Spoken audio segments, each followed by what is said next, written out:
What's up, you guys? Josh Tongley here. I've realized that after all these years, I never really shared in detail, how I became a healer or an energy healer, whatever you want to call it. I've done a lot of interviews here and there, but there are so many parts of the story that have really contributed to all these different transitions that I had in regards to healing. And so, this is still not going to go into all the details because I'm eventually going to write a book on this, but I'm going to give you guys a little bit more on how I ended up becoming who I am today when it comes to this topic of healing.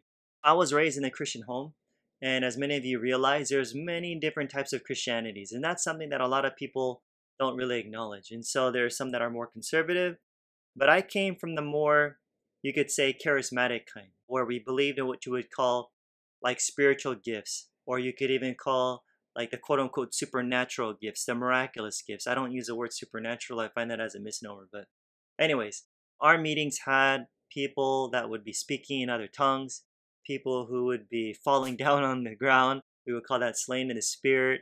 People would be prophesying, healers, people would be shaking and jerking, and these really interesting types of manifestations that some Christians wouldn't even want to be associated with. But I grew up in that, in a way that was kind of normal for me, where I would see people having like Holy Ghost laughter, where they would have this like uncontrollable laughter. For me, you guys, like that wasn't anything new.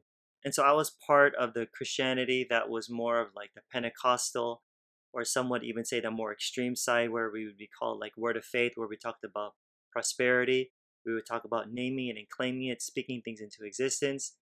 And so that was my background. And so a big part of my healing journey has to do with my hand. And so if you don't know, I was born with only one hand. If you didn't know, now you know.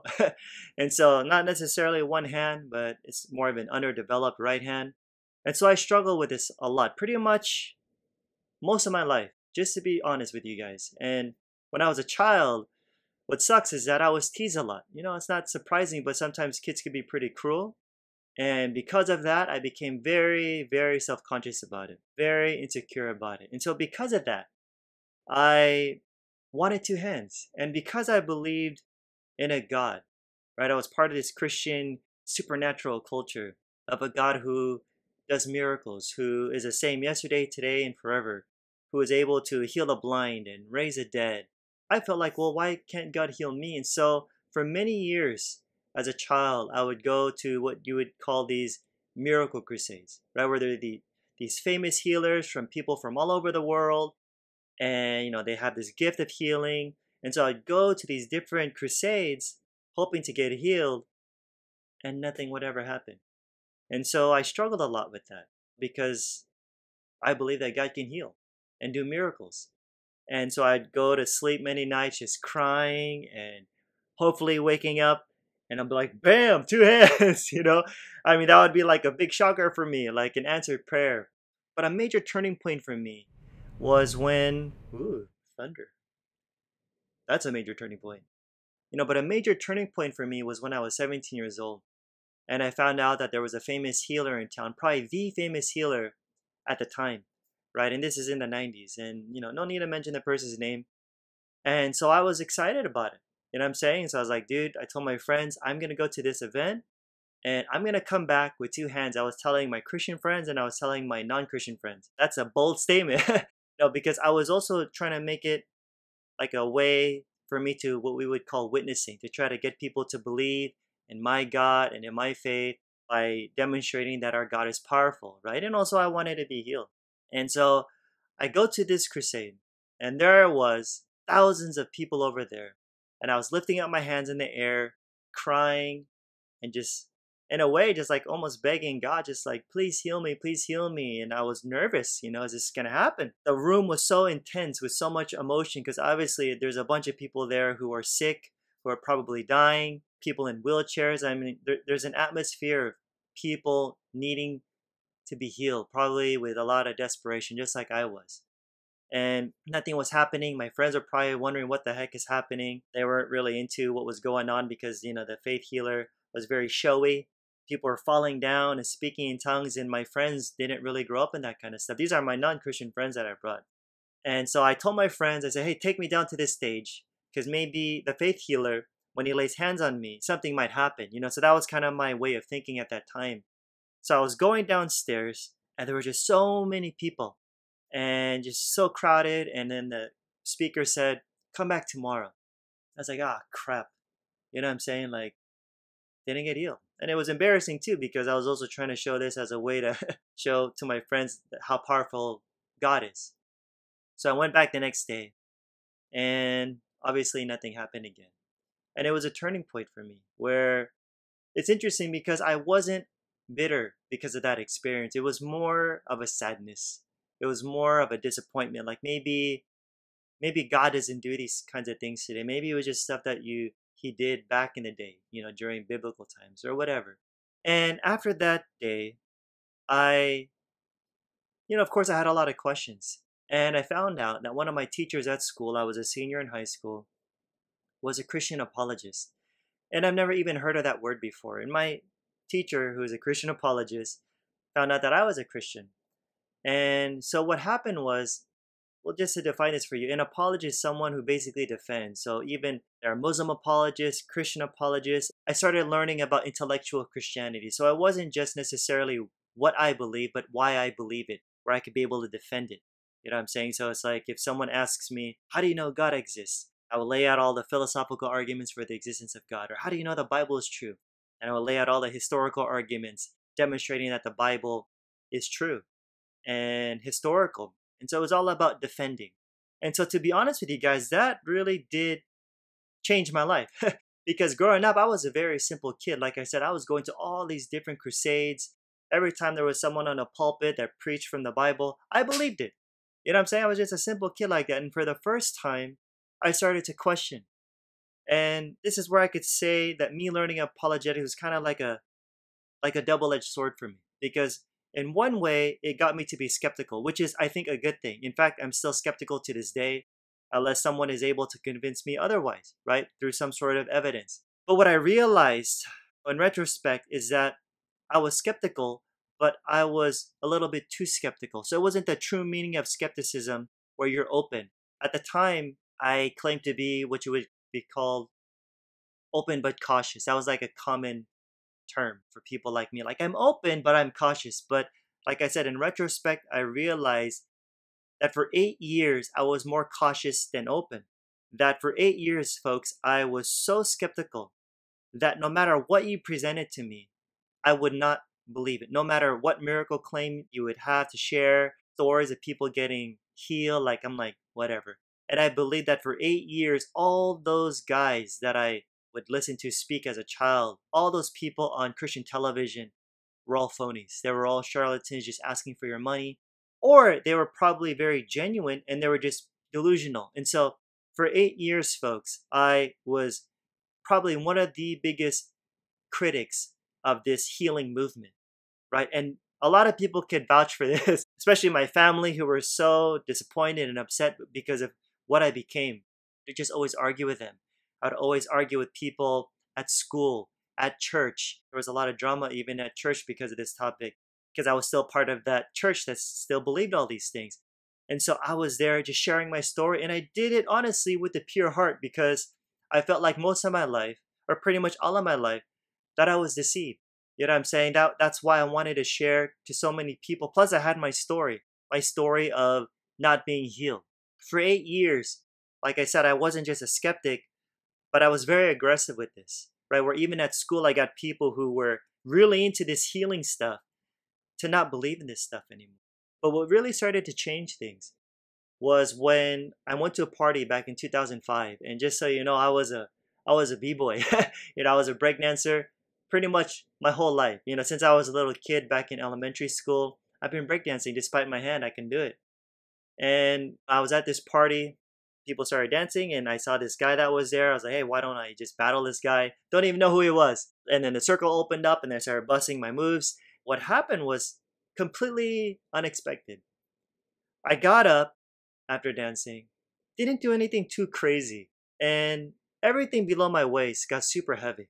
It got numb, and I got scared. Where once I got up, I went back down, and it was really hard for me to get up, and I was freaking out. There was this extreme, excruciating pain in my back that it hurt like hell. And I eventually found out that I had a herniated disc, right? And I suffered from something called sciatica for a long time. And so, just for those of you who don't know what that is, so you just think of your spine, right? So, in between each vertebrae are discs in between each vertebrae. So, you just imagine the disc getting crushed. And so, because a disc gets crushed, it starts to pop out. And when it pops out, it touches a nerve and it just shoots down through your body. And that's what I experienced for a long time. And like I said, it was excruciating, you guys, where just sitting down hurt like crazy for a long time. Just driving in a car, it would shoot down from my back, all the way down to my butt, all the way down to my feet. And it was so bad, you guys, like I would just wake up every morning. The moment put my feet on the floor, it felt like I was stepping on dozens of needles. It was like the weirdest feeling. And I did physical therapy. I did whatever I had to do to get better. I slept with pillows between my legs. That was something that was suggested. I took painkillers. I did physical therapy, and I had a bunch of Asian friends just saying, "Hey, Josh, you should do acupuncture. It works." That worked for them. I did acupuncture. It didn't work. It didn't stick and work, and in fact, I just got worse. And so remember, at this time, I was extremely skeptical of healing, like quote unquote miraculous healing. And I didn't get any better. I didn't get any better. And life honestly just took a turn for the worse. There was a day where I was at a friend's house and I remember we were just eating dinner real quick. All of a sudden I felt a lot of pain in my chest. Like it was really, really bad. And on the left side of my body. So it just started to feel really funky and weird. And I got scared. And I took a rest on the couch. So I drove home, and even the whole drive home, I felt like I was going to pass out. And once I got home, I was in my bedroom, I started panicking. And I felt like I was literally having a heart attack. It was that painful. And I had no health insurance at the time. I was telling my parents, I don't know what to do. And I got down on my knees and I was asking God for forgiveness. I honestly thought I was going to die that night. And it was probably not the smartest move, but instead of going to the hospital, I just endured the pain until I fell asleep. And I eventually did go to the hospital, and I found out that I was diagnosed with something called GERD, which is gastroesophageal reflux disease. I've never even heard of that stinking word up until that point. And so basically my throat doesn't close properly. And so from that point on, folks, which is strange because I don't have any memory of me having chest pains or heartburn or anything. But after that attack at my friend's house, I literally had heartburn and chest pain and this nasty taste of vomit in my throat every single day. For the most part, I could say like almost 24/7. It was that bad. I mean, I couldn't eat anything acidic, anything oily, which is pretty much all Filipino food, medication all the time. I would go to the hospital almost every week. And I did everything I could do to get better. Even my friends who were in the medical field told me that I'm probably going to have this the rest of my life. I'll just have to learn how to manage it. You know what I'm saying? Which is not really encouraging to hear when you think about that. Here's I'm this young person, and I still look young. But anyways, I was in my mid-20s, and I was already having back problems and throat problems where I even went on a diet. I did everything I can do to try to fix it, and nothing got better. In fact, I got worse. I got worse. When I would cough, it stinking hurt because of the nerve, right? When I sneeze, it hurts. And when I laugh, it hurts. And I laugh a lot, dude. And I remember just even walking around, I'd have to hold on to rails. And then I would just randomly fall to the ground because it was a nerve problem. It's like it just shoots down. And I'd be like, ah. And I had many times, and my friends, could vouch for this, where I would just cry when I'm in school especially because I would be like laying down on a beanbag when I'd be in the library and I'd be stuck there. I can't get up. And the pain would just be so bad. I mean, you just give me a laptop and it would hurt like hell just trying to walk back to my dorm, and I would just be crying, thinking, what's going on? Why is this happening? At the time, I was even serving at a church asking the why me question. Why is this happening to me when I'm doing good? You know what I'm saying? And so another major turning point for me was the following year, in 2006, when I met a man named William Beeson. Honestly, I feel like this is the catalyst when it comes to a huge change in my life, a huge shift in my life. So there I was in 2006 listening to this guy speak. And they would call this guy like a modern day Job. So those who are not familiar, Job was a person in the Old Testament, right? It was a story about a guy who just suffered a lot. Let's just leave it at that. He just suffered so much. And so they call this William Beeson guy like a modern day Job. And supposedly he was known in the medical world as this guy who he had a quote unquote miracle healing. What happened is that the discs in his spine ruptured. Now that's pretty bad. And he had surgeries. Now you have one surgery, you're never the same, dude, after one. He had 5. And he was supposed to get a total of 7, right? So 2 more.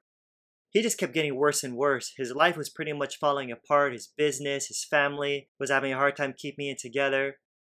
And he was this really big guy before his injury, then became super, super skinny, right? Because he was always bedridden, just 22 hours a day.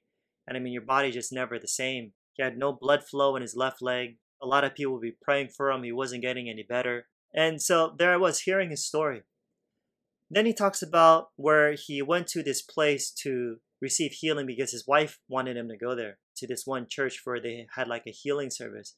And he said that he was honestly just doing this just for his wife, right? But he just wanted to die. I mean, he was just in a wheelchair, super, super depressed and skinny. He goes to this healing service. Nothing happens except the fact that he heard a voice say that you are not going to die. He said that he literally heard a voice say that.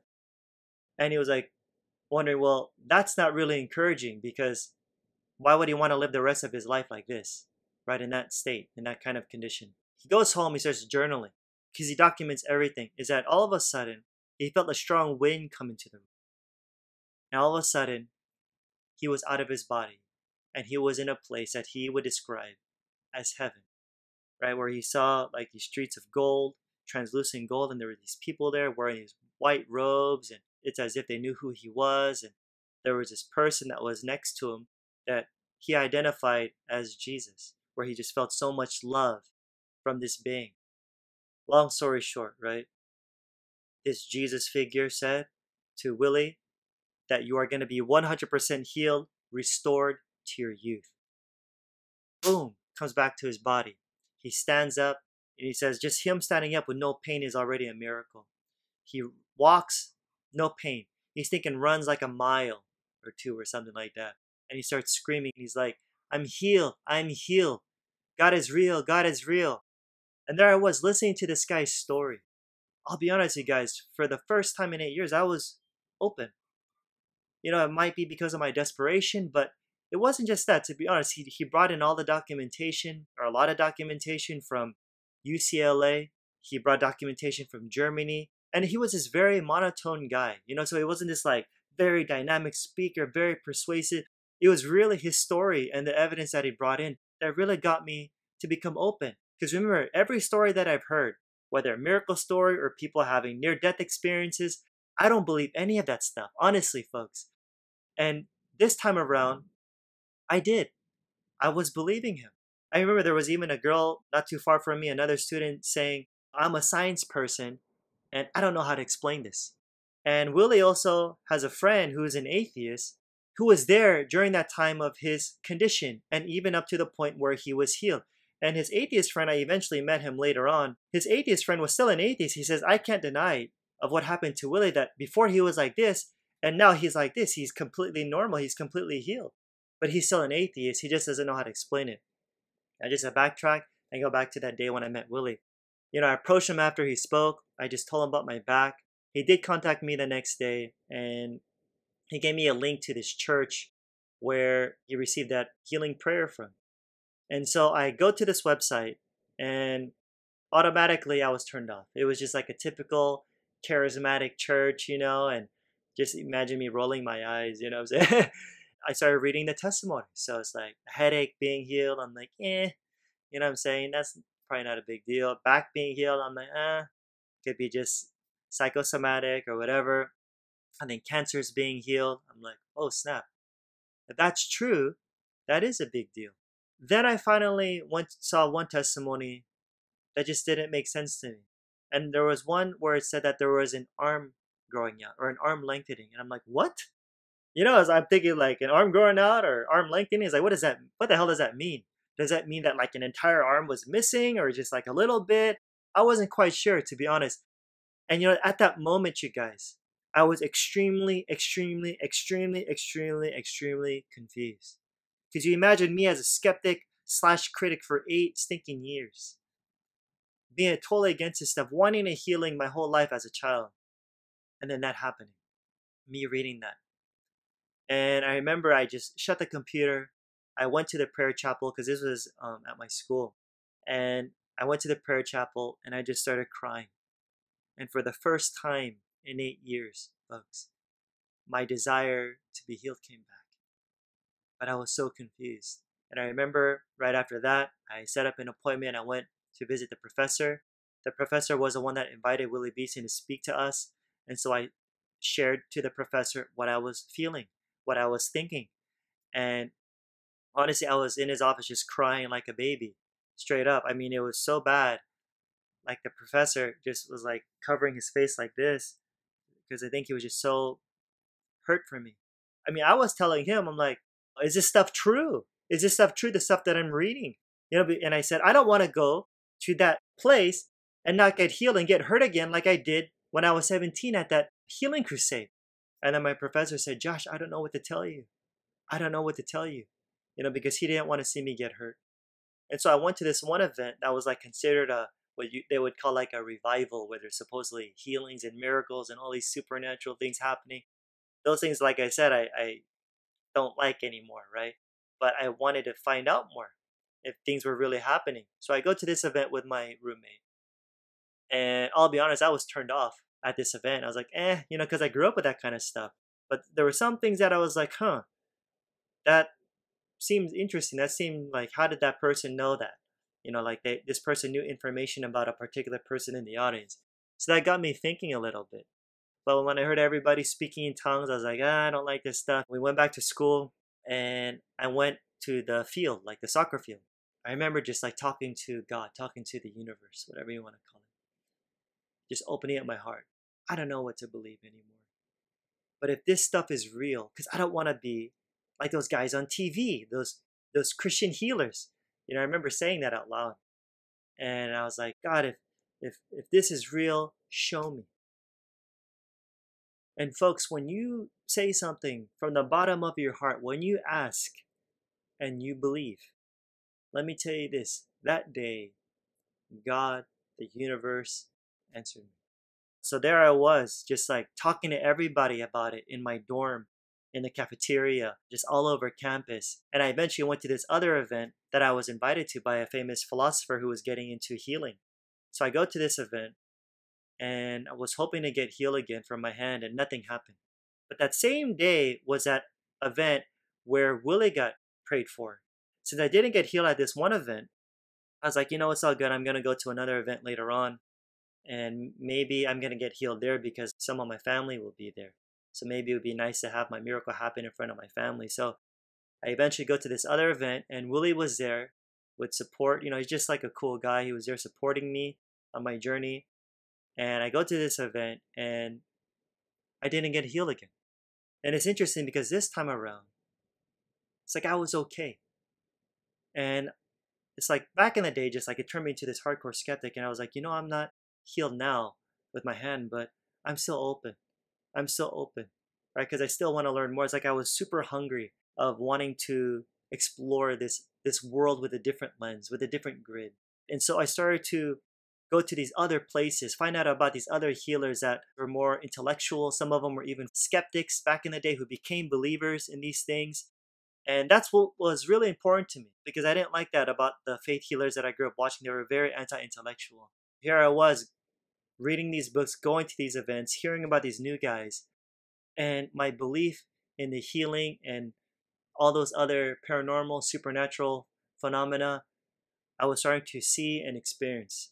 I was so immersed in this world, right, where I started having all these psychic abilities and healing. I'm not going to talk about all those other things. I'll talk about that on another day. Today, I just want to talk more about healing. But I started to do healing on other people. And for the first time, you guys, honestly, boom, people started to get healed like immediately. I would just try to do healing on a person who has pain. They have a cast on. Then I would do it. Boom, they would feel stuff. And all of a sudden, not too long after, they'd remove the cast, but the pain would disappear immediately. And that was very new to me, you guys. It's like that was something that I never really saw. When that started happening, I started feeling like electricity and tingling all over my hands, like all the time. So every time I would do a healing on someone, I would lay hands on somebody, a lot of people would always feel heat or like electricity type of sensations. And I was like, dude, what's going on? And so, like I said, I was so into this that when I would go back to my classes, it's like in almost every single class, I would share about what was happening to me. Of course, some people would be very open and some people would be like not too sure about it because they didn't grow up in this kind of stuff. They were more conservative. I would share it to the teachers. I would meet with some of the teachers one on one. And some of them actually became believers because of these meetings that I had with them one on one. Because a lot of them they'd heard about my story of being a skeptic. So I was that vocal about it. And so what was kind of difficult though were some of my closest friends, not all of them. Some of them even got upset with me because they were like, Josh, what are you sharing now? Because you were the one telling us that all this stuff is just a bunch of BS, that it's all fake. Here you are saying that you believe in it now. And I'm like, I know this is not something that I expected either. I mean, who would have thought that I would be the one not just believing in it, but being a hardcore proponent of it, speaking that this stuff is real, right? And so I was seeing the results of this. And so what happened is that I started speaking at events on this topic. I started speaking at my church. I started doing healing like in restaurants, on the streets, in classes. I mean, it was so wild, honestly, this time where even at my church, because I was part of a very conservative church at that time, right? Because I joined that church when I was more of a skeptic. And they weren't too happy about it. At least the leadership wasn't. But the young people, the college people, they loved it because they were starting to see healings happen. Eventually, I left the church because I knew that I had to follow my heart and not be restricted by some type of what you would call a denomination. And so I was like churchless for a while because I didn't know where to go. I didn't know where I was able to fit in. And so what happened is that this one church in Anaheim, California, the Vineyard, they found out about what was happening to me. I was also being mentored by some guy, another professor who was into the healing stuff at my school. And this church found out about what I was doing, and they had what you would call a healing team. So every week they would have, it's like a hospital in a way. It's pretty trippy where, people would come in, they would sign their name, write down the condition that they have, and upstairs there would be this healing team, several healing teams who would lay hands on you and do healing. I remember the first time I used to visit that place, I was a little bit skeptical. So I'm just backtracking a little bit. And I would go to these places and these people would try to be very prophetic with me. Or another term for that would be like psychic. They would say, oh, blah, blah, blah, blah. They'll try to speak as though they're like being psychic with me. And I was so skeptical at the time. I'm like, I'm not trying to be offensive, but you could kind of say that to anybody. They might have gotten offended. I was just being very blunt because at that time I wanted to know if this stuff is stinking real. But later on down the road, when I was already into this stuff, they found out about what was happening to me. And they invited me on the team. And so every week, you guys, for a while, I was learning. And these people were teaching me on how to listen, right? So they would teach me how to listen to, at that time, we would say the Holy Spirit, right? Or the other lingo that a lot of people would use now is that we would listen more to our intuition, or to our higher self or whatever. And what would happen is that I would pick up messages. I would start to feel people's pains on their body wherever they need the healing. So when a person walks in, boom, I feel a particular pain in a certain area, and that's where their condition is. And I was learning and I was growing, and these people were inspiring me in so many ways. That's where I was like, dude, this stuff really is legit. You know what I'm saying? I was so passionate about this that at my school, other than just doing it randomly, I ended up setting up like a healing booth. And that became like a thing for us, where we literally just set up like a healing table that anyone can come who needs healing. And so there would be days where people would just come up to us, and I had a team of my friends. We would just do healing on people, or we would just go out on the campus when we had some free time and just go up to random people and say, hey, is there anything that we can pray for, right? Or do healing on. And it was amazing, you guys. We were starting to get the attention of a lot of people at school. People were hearing about it. People were talking about it in classes. Viola, in one of the magazines, did an article about it. The president even heard about it. I got to meet with the president one-on-one. He heard my story. It was making an impact. And so to make a long story short, with my condition, my back and my girds is completely healed. I mean, if you look at what I do now, it's crazy, you guys. I mean, every single day, I'm reminded about my healing. So my back, like I could carry stuff, I could lift weights, and my GERD literally disappeared, boom, overnight. And I remember when it happened, I was in the cafeteria, And I literally ate everything that you're not supposed to eat when you have GERDs, because here's on how healing can work and how you know that healing can manifest. It's when you have like a state of being already healed. And so I was in a state of consciousness where my belief was that I'm already healed. I was eating like hamburgers and pizza. I mean, all the things I wasn't supposed to eat, you guys. And then boom, I noticed it was gone. And from that day forward, you guys, it never came back. And my meds, I used to take like 7 pills a day, you guys. And it would always kind of like have a lot of bad reactions because I was taking medication, not just for my GERDs, but also for my back problems. And so I had a lot of pain, right? A lot of heartburn and acid and all those things. Boom, cold turkey, disappeared just like that. And I remember, guys, when I was on meds, I was always like knocked out and sleepy. And so that changed my life. So even to this day, you guys, people see me with the stuff that I eat. You know what I'm saying? Because I'm a big snack guy. I love chips. I love ice cream. We ate all that stuff last night. Like even at my age, and I know I look young. You know, I'm 38 years old now. A lot of people see with the stuff that I eat, a lot of them think, how do you eat this stuff? That's stuff that we used to eat when we were back in high school or even early college days or whatever. So that's how I know my body is healed. It's been such an amazing thing for me. And just to look back that with life, you guys, you kind of connect the dots, not when you're moving forward, but when you're looking back. I look at my struggles and my pain. It became a strength. A lot of things were happening in my life when I was doing a lot of these healing things. And I eventually moved to the Philippines, which is where I'm at right now. But when I came to the Philippines, I was still doing what you would call like Christian version of healing. I would still do like laying of the hands and be like, boom, in Jesus' name, or demon this, demon that, get out, you know, or we would speak to it like it's a demon. That's just what I was taught. And granted, it worked. It worked, you guys. I mean, that's how I was able to, you know, see results in my life. But as time went on, and I started to kind of question a lot of my beliefs, my fundamental beliefs as a religious person, as a Christian person, I started to expand my view of reality, of how I understood God and the universe. And as I started to do this is like a whole other story. I have a whole other video on this on my YouTube channel. As I started to do that, where I didn't want to put God in a box or the universe in a box, that this is the way it has to be done. This is my Christian version. All that other stuff is just demonic and new age. Everything that wasn't the Christian version, I really thought of it at that time. Reiki, whatever. It's just BS to me at the time. My mind started to open. And I started to let go of a lot of my fundamentalist Christian beliefs.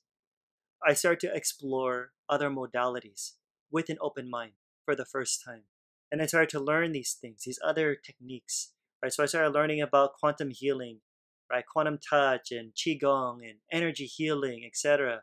and Reiki. And then I started to see that in my understanding of these things, of these different modalities, I started to connect the dots and see that ultimately,